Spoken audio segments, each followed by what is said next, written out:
राधे राधे दोस्तों, स्वागत है आप सभी का राधा रानी के छोटे से यूट्यूब चैनल पर। उम्मीद है आप सभी बहुत अच्छे होंगे और मैं भी बिल्कुल अच्छी हूँ। आप सभी को पता है मैं आपके लिए आने वाले 30 त्योहारों की व्रत कथाएं, पूजा पाठ की विधि आदि लेकर आती रहती हूँ।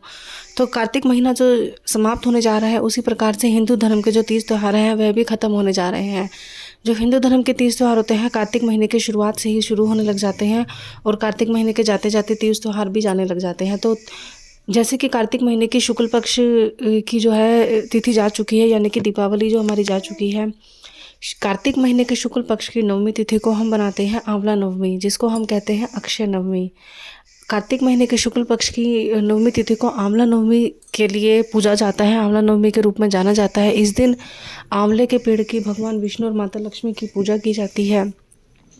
ऐसा माना जाता है कि जो भी इस दिन आंवला नवमी के दिन आंवले के पेड़ की पूजा करता है या व्रत करता है या आंवला नवमी की कथा सुनता है, उसके जीवन में कभी धन की कमी नहीं होती, उसके जीवन में कभी सुख समृद्धि की कमी नहीं होती है। तो आंवला नवमी दोस्तों साल 2025 में बनाई जाएगी 31 अक्टूबर को। वैसे तो जो इसकी तिथि है वह शुरू हो जाएगी 30 अक्टूबर को वीरवार के दिन से सुबह 10:06 से, और जो समाप्त होएगी वह समाप्त होएगी 31 अक्टूबर को 10:13 पर। लेकिन भारत में 30 त्यौहार बनाए जाते हैं उदय तिथि के हिसाब से, तो इसी हिसाब से आंवला नवमी की जो तिथि रहेगी वह भी रहेगी 31 अक्टूबर को। हम सब 31 अक्टूबर को ही आंवला नवमी की पूजा करेंगे। अक्षय नवमी भी इसे ही कहा जाता है। अक्षय का महत्व जो होता है सुख समृद्धि ही एक प्रकार से होता है, तो इसीलिए इनको आंवला नवमी के साथ साथ अक्षय नवमी भी कहते हैं। इस दिन आंवला के पेड़ की पूजा करना, भगवान विष्णु की आराधना करना बराबर माना जाता है। आंवले के पेड़ की पूजा करते हो तो भगवान विष्णु और भगवान शिव दोनों ही आपसे प्रसन्न हो जाते हैं।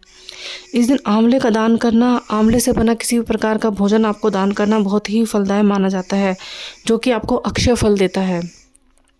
और दोस्तों इसी दिन आपको आंवला नवमी के व्रत भी बहुत सी महिलाएं करती हैं कि आपको सुबह से भूखा रहना होता है, एक समय आपको फल आहार करना होता है, और रात के समय आपको सात्विक भोजन, आप कुछ भी खा सकते हो, अन्न का भी बगैर अन्न का भी। तो आंवला नवमी की शाम के समय पूजा कर और आंवला नवमी का जो भी आपने दान दक्षिणा निकाली है वह दान करके आप अपना व्रत खोल सकते हो। तो अब हम सुनने जा रहे हैं आंवला नवमी की व्रत कथा। तो आंवला नवमी की व्रत कथा के अनुसार एक बार माता लक्ष्मी संसार के भ्रमण पर उतरी, ब्रह्मलोक के भ्रमण पर उतरी। तो माता लक्ष्मी ने सोचा कि मैं ऐसा क्या करूं जिससे कि भगवान विष्णु और भगवान शिव दोनों ही, जिनकी बनाई हुई ये दुनिया है, जिनका बनाया हुआ ये ब्रह्मांड और ये मृत्युलोक है, दोनों ही मुझसे प्रसन्न हो जाएं।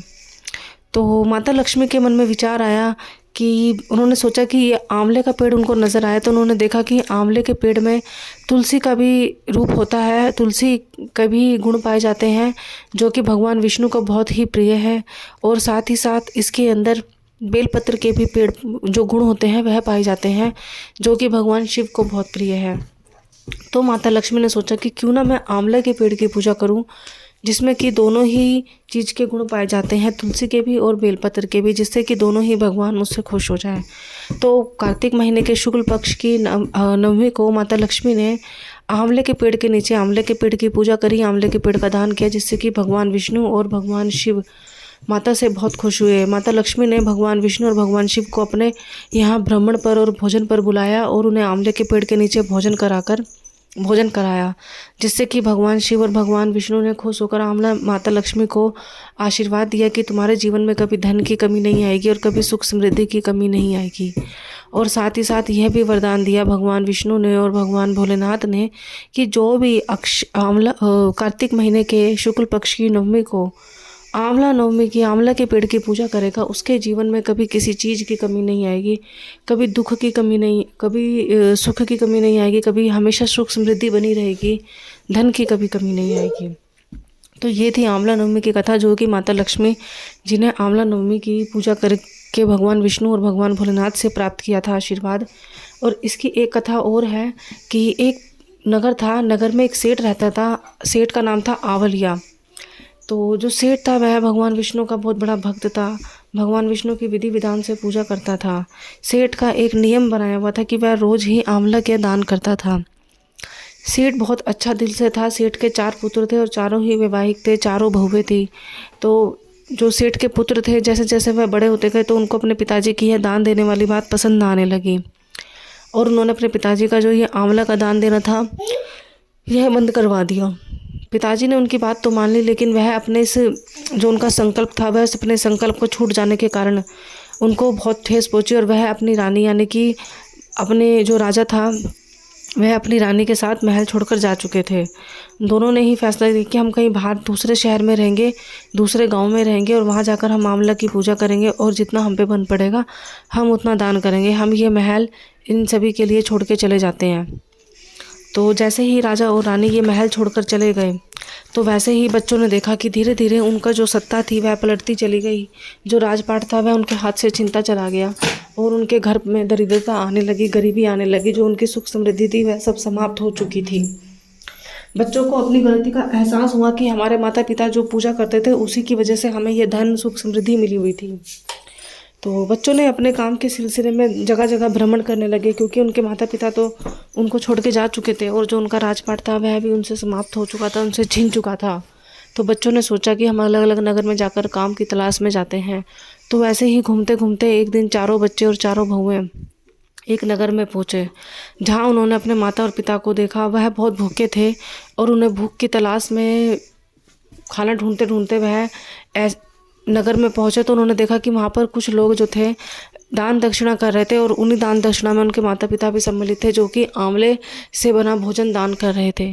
तो जब उन्होंने देखा कि हमारे माता पिता आज भी अपने संकल्प को उठाए हुए हैं और आज भी आंवले का दान करते हैं, तो उन्होंने अपने माता पिता से क्षमा मांगी और अपनी समय याचना में उन्होंने एक आंवले का पेड़ लगवाया और जिससे उन्होंने कहा कि अब तुम हमेशा आंवले के पेड़ की पूजा कर सकते हो पिताजी, तुम्हें तुम्हारी पूजा करने से कोई नहीं रोकेगा।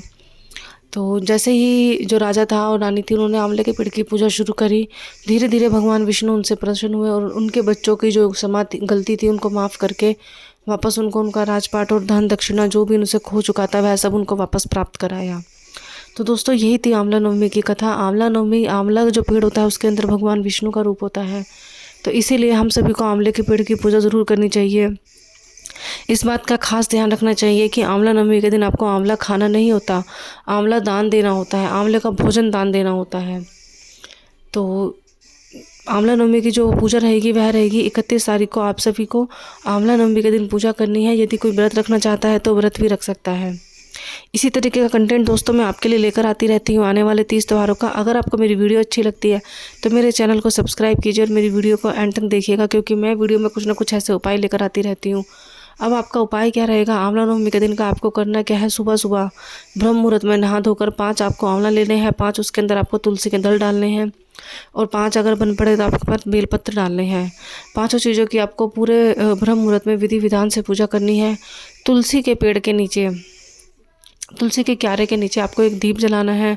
उस दीप के अंदर थोड़ा सा आंवला आप डाल सकते हैं। आंवले का तेल भी आते हैं वैसे, जैसे आपने देखा होगा बाज़ार में आंवले का जो सर में डालने वाले तेल भी आते हैं, आंवला शिकाकाई, मतलब आप आंवले का ऐसा तेल ले सकते हो, चाहे वह कैसा भी हो। आंवले का तेल और सरसों का तेल ज़रूर होना चाहिए। मार्केट में आप जाके देखोगे तो आपको मिल जाएगा, जिसमें आंवला और सरसों दोनों मिक्स होते हैं। तो तुलसी के पेड़ के क्यारे के नीचे आपको ब्रह्म मुहूर्त में सरसों के तेल का दीपक जलाना है, जिसके अंदर आंवला सम्मिलित हो। अगर आपके पास तेल नहीं होता है तो थोड़ा सा आंवला काट कर दीपक के अंदर जला दीजिएगा। तो और साथ ही साथ भगवान विष्णु से और माता लक्ष्मी से अपने घर की सुख समृद्धि की दुआ मांगेगा। और जो 5 आंवला आपने पूजा में इस्तेमाल करे हैं वह 5 आंवले आप किसी को दान दे सकते हो। 5 बेलपत्र आप मंदिर में दान चढ़ा सकते हो। और जो 5 तुलसी के दल थे वह आप भगवान विष्णु को भोजन स्वरूप प्रसादी रूप में समर्पित कर सकते हो। तो यही था, जो आंवला आप पूजा में इस्तेमाल करोगे वह आपको घर में इस्तेमाल नहीं करने हैं, आपको दान ही देने हैं। तो यही छोटा सा उपाय था आंवला नवमी का, जो कि आपके घर में सुख समृद्धि और लक्ष्मी का वास लेकर आएगा स्थायी रूप से। अगर आपको मेरी वीडियो, मेरे चैनल, मेरी वीडियो और मेरे उपाय अच्छे लगते हैं तो प्लीज़ मेरी वीडियो को एंड तक देखते रहिएगा और चैनल को सब्सक्राइब करते रहिएगा। अगर आपको अपने हिसाब से कुछ चाहिए तो आप प्लीज़ मुझे कमेंट कीजिए, मैं ज़रूर आपके लिए कोशिश करूँगी वीडियो बनाने की उसी हिसाब से। राधे राधे।